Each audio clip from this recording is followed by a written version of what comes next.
शिव पुराण कथा की जय। आप सभी का कल्याण हो, ऐसी हमारी मनोकामना है। इस कथा से आप इसको श्रवण करें। ये कथा आपके सभी पापों को, सभी कष्टों को दूर कर देगी। आपको सुख समृद्धि आपके जीवन में आपको प्राप्त होगी शिव जी की कृपा से। तो जरूर व्यक्त करिएगा। आप सभी का कल्याण हो, कल्याण हो, कल्याण हो।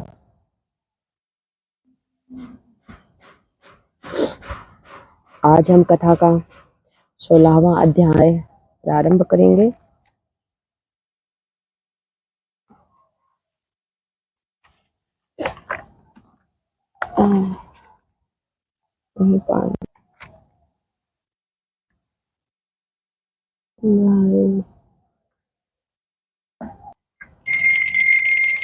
आप सभी का कल्याण हो,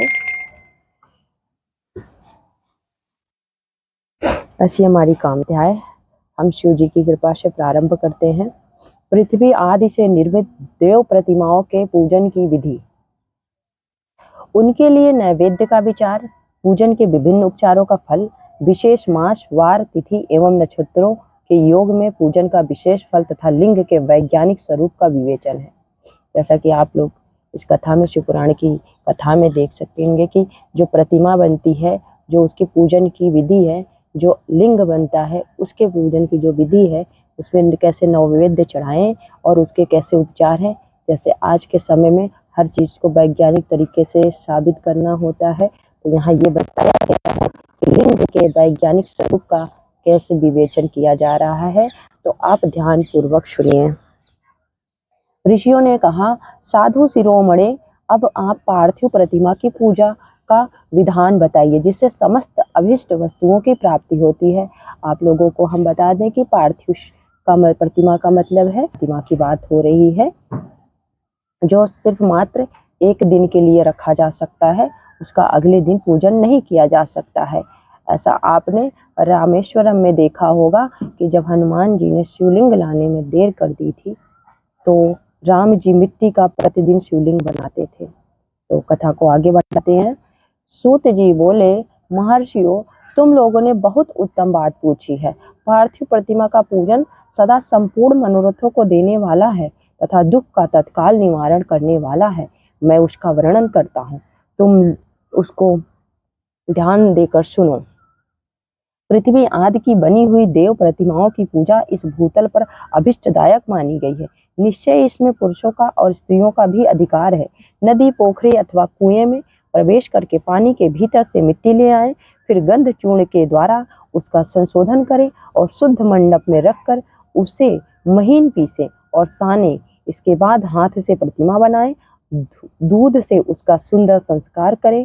उस प्रतिमा में अंग प्रत्यंग अच्छी तरह प्रकट हुए हो तथा वह सब प्रकार के अस्त्र शस्त्रों से संपन्न बनाई गई हो। तदंतर यहाँ अस्त्र शस्त्रों से संपन्न, जैसे आप शिवलिंग में त्रिशूल बनाइए, सर्प बनाइए, इसी की बात कही गई है। तदंतर उसे पद्मासन पर स्थापित करके आदर पूर्वक उसका पूजन करें। गणेश, सूर्य, विष्णु, दुर्गा और शिव की प्रतिमा का, शिव का एवं शिवलिंग का द्विज को सदा पूजन करना चाहिए। षोडशोपचार पूजन जनित फल की सिद्धि के लिए 16 उपचारों द्वारा पूजन करना चाहिए। पुष्प से प्रोक्षण और मंत्र पाठ पूर्वक अभिषेक करें। अग्नि के चावल से नैवेद्य तैयार करें। सारा नैवेद्य एक कुड़ू, लगभग पाव भर, कुड़ू का तात्पर्य पाव भर होना चाहिए। घर में पार्थिव पूजन के लिए एक कुड़ू और बाहर किसी मनुष्य द्वारा स्थापित शिवलिंग के पूजन के लिए शेर भर नैवेद्य तैयार करना आवश्यक है। ऐसा जानना चाहिए, देवताओं द्वारा स्थापित शिवलिंग के लिए 3 शेर नैवेद्य अर्पित करना उचित है।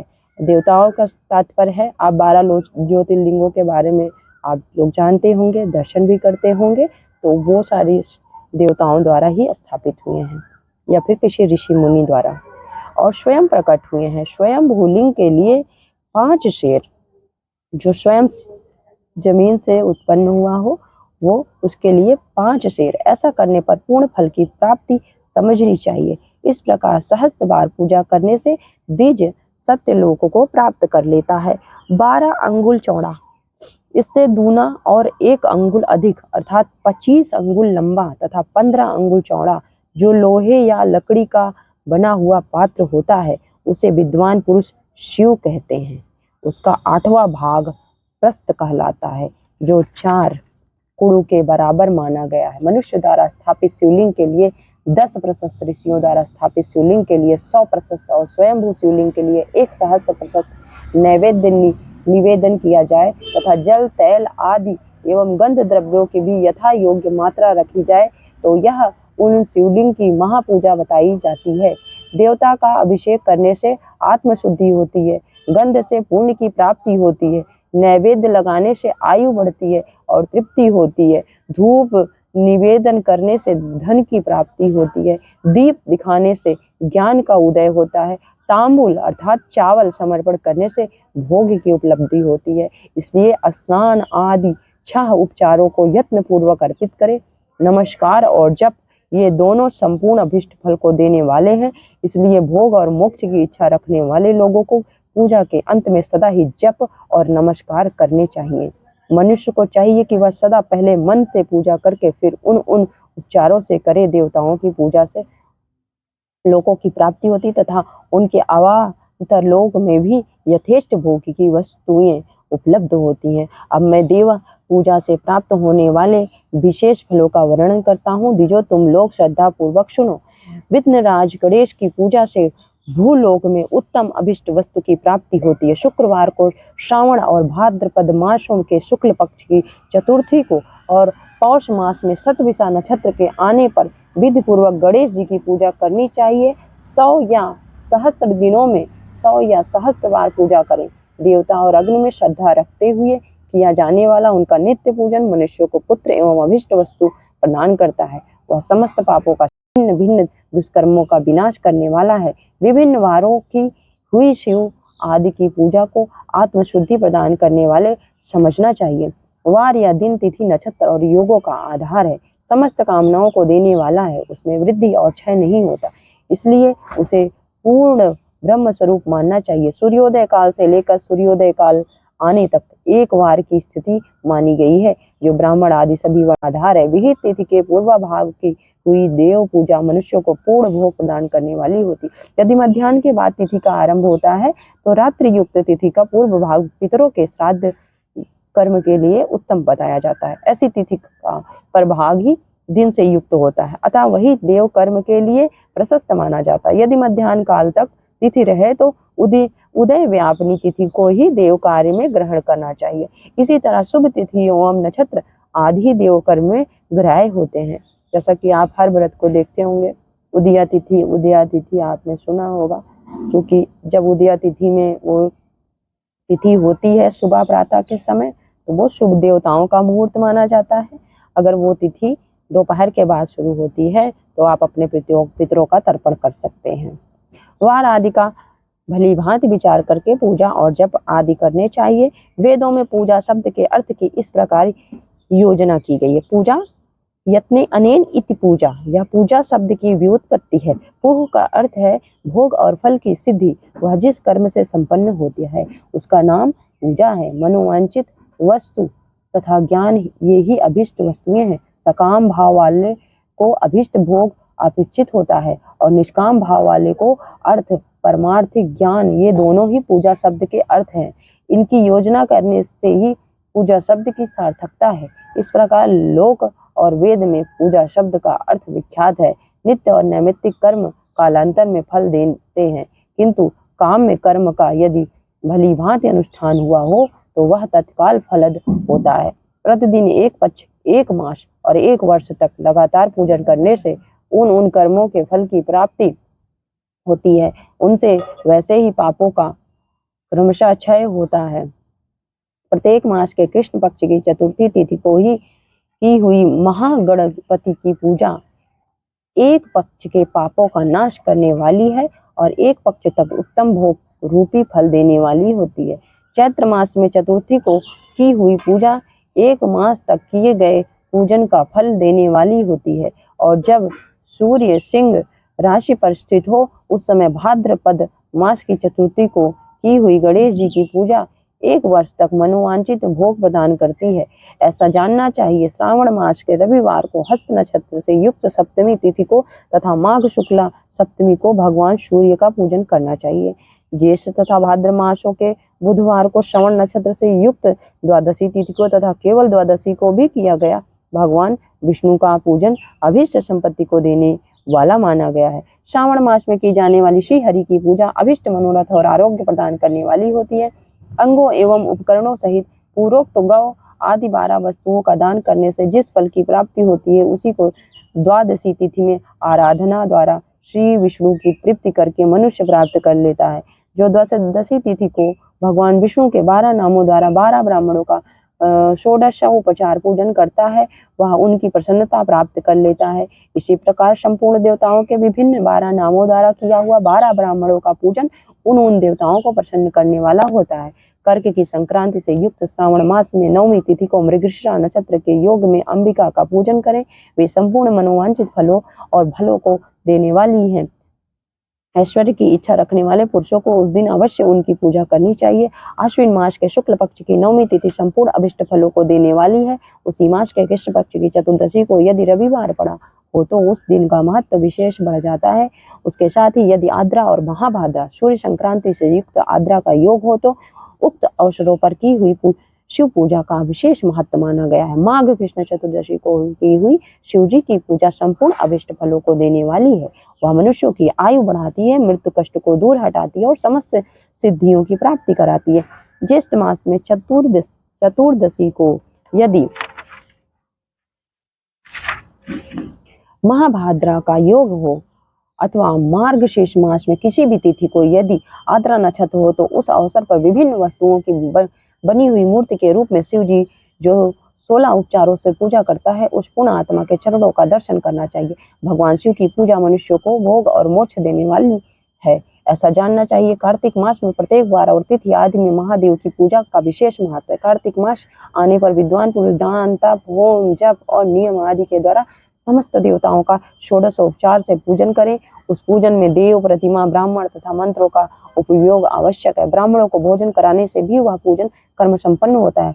पूजक को चाहिए कि वह कामनाओं को त्याग कर पीड़ा रहित हो देवाराधन में तत्पर रहे। कार्तिक मास में देवताओं का यजन पूजन समस्त भोगों को देने वाला, व्याधियों को हर लेने वाला तथा भूतों और ग्रहों का विनाश करने वाला है। कार्तिक मास के रविवार को भगवान सूर्य की पूजा करने और तेल तथा सूती वस्त्र देने से मनुष्यों के कोढ़ आदि रोगों का नाश होता है। हर्रे, काली मिर्च, वस्त्र और खीरा आदि का दान और ब्राह्मणों की प्रतिष्ठा करने से क्षय के रोग का नाश होता है। दीप और सरसों के दान से मिर्गी का रोग मिट जाता है। कृत्तिका नक्षत्र से युक्त सोमवार को किया हुआ शिव जी का पूजन मनुष्यों के महान दारिद्र्य को मिटाने वाला और संपूर्ण संपत्तियों को देने वाला है। घर की आवश्यक सामग्रियों के साथ गृह और नक्षत्र आदि का दान करने से भी उक्त फल की प्राप्ति होती है। कृत्तिका युक्त मंगलवारों को श्री स्कंद का पूजन करने से तथा दीपक एवं घंटा आदि का दान देने से मनुष्य को शीघ्र ही वाक सिद्धि प्राप्ति हो जाती है। उनके मुख से निकली हुई हर एक बात सत्य होती है। कृत्तिका युक्त बुधवारों को किया हुआ श्री विष्णु का यजन तथा दही भात का दान मनुष्य को उत्तम संतान की प्राप्ति कराने वाला होता है। कृत्तिका युक्त गुरुवार को धन से ब्रह्मा जी का पूजन तथा मधु सोना और घी का दान करने से मनुष्य के भोग वैभव की वृद्धि होती है। कृत्तिका युक्त शुक्रवारों को गजानन गणेश जी की पूजा करने से तथा गंध पुष्प एवं अन्न का दान देने से मानवों के भोग्य पदार्थों की वृद्धि होती है। उस दिन सोना चांदी आदि का दान करने से बंध्या को भी उत्तम पुत्र की प्राप्ति होती है। कृत्तिका युक्त शनिवार को दिक्पालों की वंदना, दिग्गजों, नागों और सेतुपालों का पूजन, त्रिनेत्रधारी रुद्र, पापहारी विष्णु तथा ज्ञानदाता ब्रह्मा का आराधना और धन्वंतरी एवं दोनों अश्विनी कुमारों का पूजन करने से रोग, दुर्मृत्यु एवं अकाल मृत्यु का निवारण होता है तथा तत्काल व्याधियों की शांति हो जाती है। नमक, लोहा, तेल और उड़द आदि का त्रिकटु, सौंठ, पीपल और गोल मिर्च, फल, गंध और जल आदि का तथा घृत आदि द्रव पदार्थों का और सुवर्ण, मोती आदि कठोर वस्तुओं का विधान देने से स्वर्ग लोक की प्राप्ति होती है। इनमें से नमक आदि का मान कम से कम 1 प्रस्थ शेर होना चाहिए और सुवर्ण आदि का मान का मान कम से कम एक पल। धन की संक्रांति से युक्त पौष मास में उषा काल में शिव आदि समस्त देवताओं का पूजन क्रमशः समस्त सिद्धियों की प्राप्ति कराने वाला होता है। इस पूजन में अग्नि के चावल से तैयार किए गए हाविष्य का नैवेद्य उत्तम बताया जाता है। पौष मास में नाना प्रकार के अन्न का नैवेद्य विशेष महत्व रखता है। मार्गशीर्ष मास में केवल अन्न का दान करने वाले मनुष्यों को ही संपूर्ण अभीष्ट फलों की प्राप्ति हो जाती है। मार्गशीर्ष मास में अन्न का दान करने वाले मनुष्य के सारे पाप नष्ट हो जाते हैं। वह अभीष्ट सिद्ध आरोग्य धर्म वेद का सम्यक ज्ञान उत्तम अनुष्ठान का फल इहलोक और परलोक में महान भोग अंत में सनातन योग मोक्ष तथा वेदांत ज्ञान की सिद्धि प्राप्त कर लेता है। जो भोग की इच्छा रखने वाला है वह मनुष्य मार्गशीर्ष मास आने पर कम से कम 3 दिन भी उषा काल में अवश्य देवताओं का पूजन करे और पौष मास को पूजन से खाली ना जाने दे। उषा काल से लेकर संगव काल तक ही पौष मास में पूजन का विशेष महत्व बताया गया है। पौष मास में पूरे महीने भर जितेंद्रिय और निराहार रहकर द्विज प्रातः काल से मध्याह्न काल तक वेद माता गायत्री का जप करे। तत्पश्चात रात को सोने के समय तक पंचाक्षर आदि मंत्रों का जप करे। ऐसा करने वाला ब्राह्मण ज्ञान पाकर शरीर छूटने के बाद मोक्ष प्राप्त कर लेता है। द्विजेतर नर नारियों को त्रिकाल स्नान और पंचाक्षर मंत्र के ही निरंतर जप से विशुद्ध ज्ञान प्राप्त हो जाता है। इष्ट मंत्रों का सदा जप करने से बड़े पापों का भी नाश हो जाता है। सारा चराचर जगत बिंदु नाद स्वरूप है। बिंदु शक्ति है और नाद शिव। इस तरह यह जगत शिव शक्ति स्वरूप ही है। नाद बिंदु का और बिंदु इस जगत का आधार है। ये बिंदु और नाद शक्ति और शिव संपूर्ण जगत के आधार रूप से स्थित हैं। बिंदु और नाद से युक्त सब कुछ शिव स्वरूप है, क्योंकि वही सबका आधार है। आधार में ही आधे का समावेश अथवा लय होता है। यही सरलीकरण है। इसी सकलीकरण की स्थिति से ही सृष्टि काल में जगत का प्रादुर्भाव होता है, इसमें संशय नहीं है। शिवलिंग बिंदु नाद स्वरूप है, अतः उसे जगत का कारण बताया जाता है। बिंदु देव है और नाद शिव, इन दोनों का संयुक्त रूप ही शिवलिंग कहलाता है। अतः जन्म के संकट से छुटकारा पाने के लिए शिवलिंग की पूजा करनी चाहिए। बिंदु रूपा देवी उमा माता है और नाद स्वरूप भगवान शिव पिता। इन माता पिता के पूजित होने से परमानंद की ही प्राप्ति होती है। अतः परमानंद का लाभ लेने के लिए शिवलिंग का विशेष रूप से पूजन करें। देवी उमा जगत की माता है और भगवान शिव जगत के पिता। जो इनकी सेवा करता है उस पुत्र पर इन दोनों माता पिता की कृपा नित्य अधिकाधिक बढ़ती रहती है। वे पूजक पर कृपा करके उसे अपना आंतरिक ऐश्वर्य प्रदान करते हैं। अतः मुनीश्वरों आंतरिक आनंद की प्राप्ति के लिए शिवलिंग को माता पिता का सम रूप मानकर उसकी पूजा करनी चाहिए।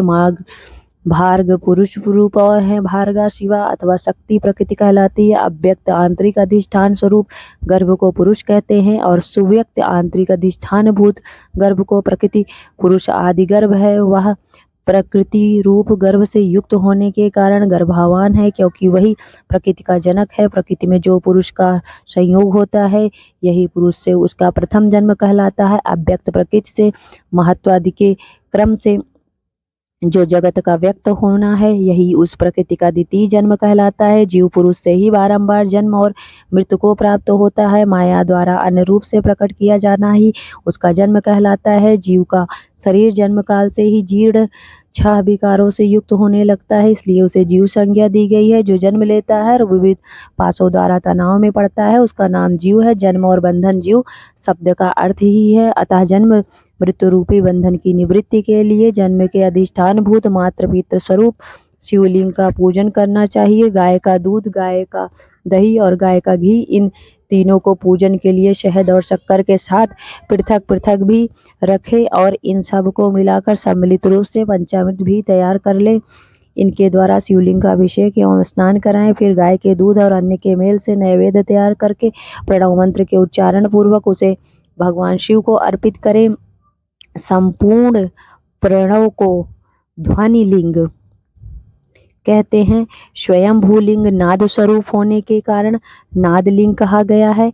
यंत्र या अर्घा बिंदु स्वरूप होने के कारण बिंदु लिंग के रूप में विख्यात है। उसमें अचल रूप से प्रतिष्ठित जो शिवलिंग है वह मकार स्वरूप है, इसलिए मकार लिंग कहलाता है।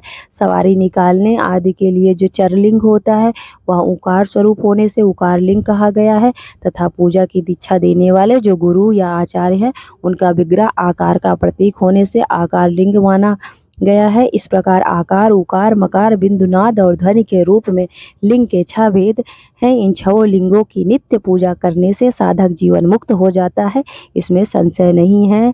हर हर महादेव। शिव जी की कृपा से हमारा ये शिव पुराण का 16वां अध्याय पूर्ण हुआ। आप सभी को शिव जी की कृपा मिले, शिव पुराण की कृपा मिले। आप सभी इसका लाभ उठाएं, अपने जीवन में इसका सदुपयोग करें। इस कथा को सुनकर आपको कैसा लगा कमेंट बॉक्स में ज़रूर बताएं। आप सभी को हर हर महादेव। नमः पार्वती पतये। जय श्री राम।